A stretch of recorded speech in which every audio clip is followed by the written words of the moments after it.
I will now be introducing our next speaker, Supriya Pillai.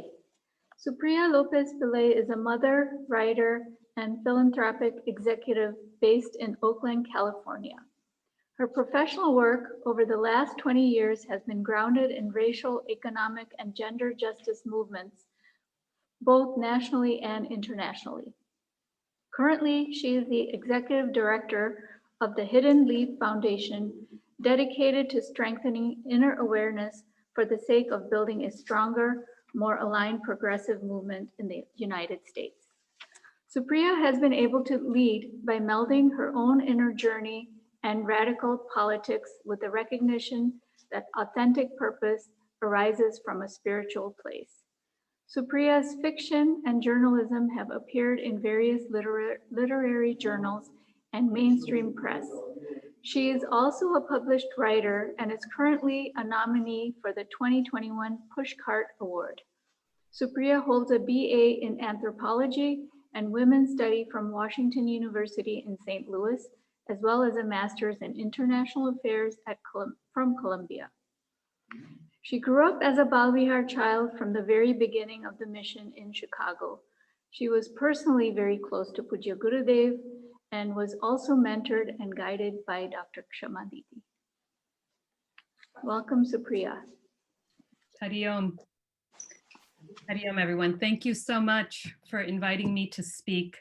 Pranams to Pujya Gurudev, to Swami Sharanananda ji, Swami Sarveshananda ji, all the aunties, uncles, and Chinmaya Mission families here today, to my friends and to my parents. What a delight it is to see Aditya, who I grew up with, and to later have my friend Anjal also be part of this program. I send my greetings here from Oakland, California, which is on the territory of the indigenous people known as the Ohlone.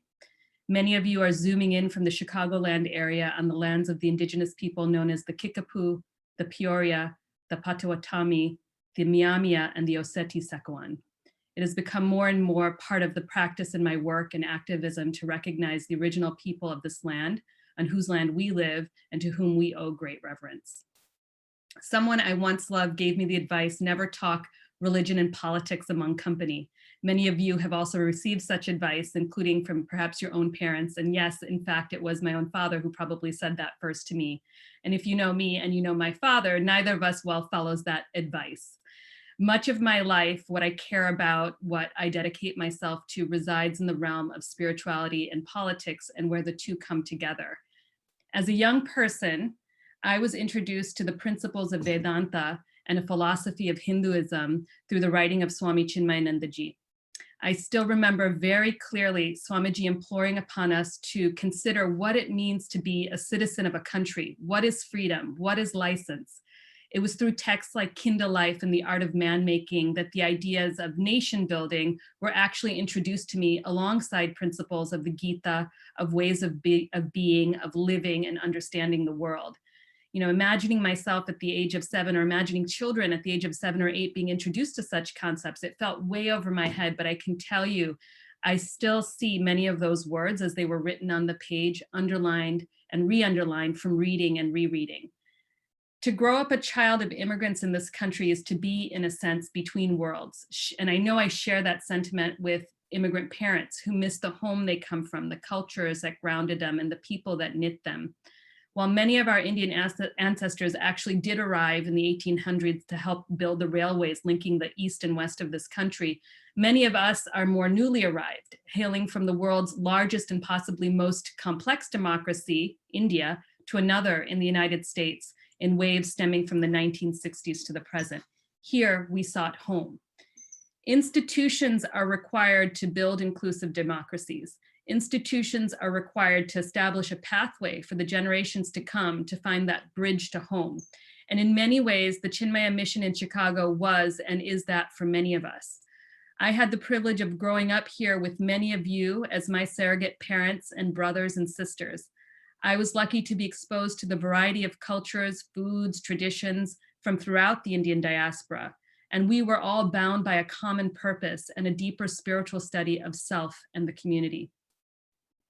The lessons of Gurudev and our study into Vedanta hold the lessons of tolerance, co-living, and building this pluralistic democracy at this time. We so often connected the dots between Gurudev's interpretation of text to that of the lineage which stemmed from Swami Vivekananda. I recall considering the commonalities across faiths. How many of us in the ashram itself were practicing Hindus, but also came from lineages of Jainism and Zoroastrianism, and how we connected to the more dominant communities in which we were situated here in the United States, the Christians, the Jews, the Muslims. It is through Swamiji that I learned of Swami Vivekananda's march from the north to the south of India to spread empathy and love, to expose the fallacies of the caste system that divided the country. Someone I consider a mentor and who embodies the practices that we engage in at the mission, Dr. Shema Matre, has dedicated her life in the name of the Chinmaya Mission to spreading this love and empathy. Today, we see so many fissures and fractures in the world, and right here at home in the US, here in California and Illinois, across lines of race, class, and gender, and yes, even insidious and pernicious notions of caste have imported themselves here as well. And the antidote to those fractions that are tearing our common humanity apart are places where children can learn their faith, their traditions with compassion and a rich understanding for their fellow human beings. So much of what I share here takes us into a headspace. Gurudev taught us through his writing and introduced us, many of us, through his text, a rational way of understanding spirit. This is important and perhaps the pathway for many of us.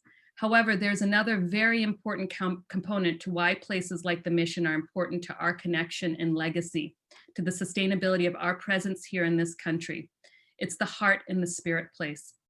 Along with the reading of text, the study of the words that is so vital to our understanding, which Swamiji voraciously provided us, is the global community that we found ourselves entrenched in, rituals which bind us.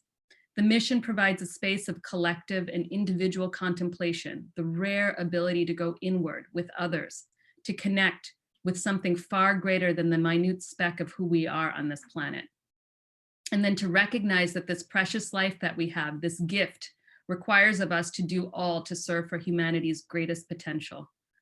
My father asked me to speak today about my experiences and the importance of the mission on my life. And I come here out of reverence to Swamiji and to the community which raised me. And I come here today because I love my father, who worked tirelessly alongside others, including my mother, from the basements of many people's homes to a simple ashram, to this space where we have honored and revered God, our traditions, recognized the births, the marriages, and the deaths of loved ones. I'm proud of the community my parents helped build with all of you, a community that through its brick and mortar structure, through its programming, have solidified a place for the generations to come, to call home, to build compassionate children, responsible and engaged citizens, and to strengthen that bridge between spirit and our deepest and greatest purpose. I know this is a fundraiser, so I ask you to give with the long-term vision of the world you seek for yourself, for the next generation, and at what it takes to build the institutions needed to meet that vision. Thank you. Hari Om.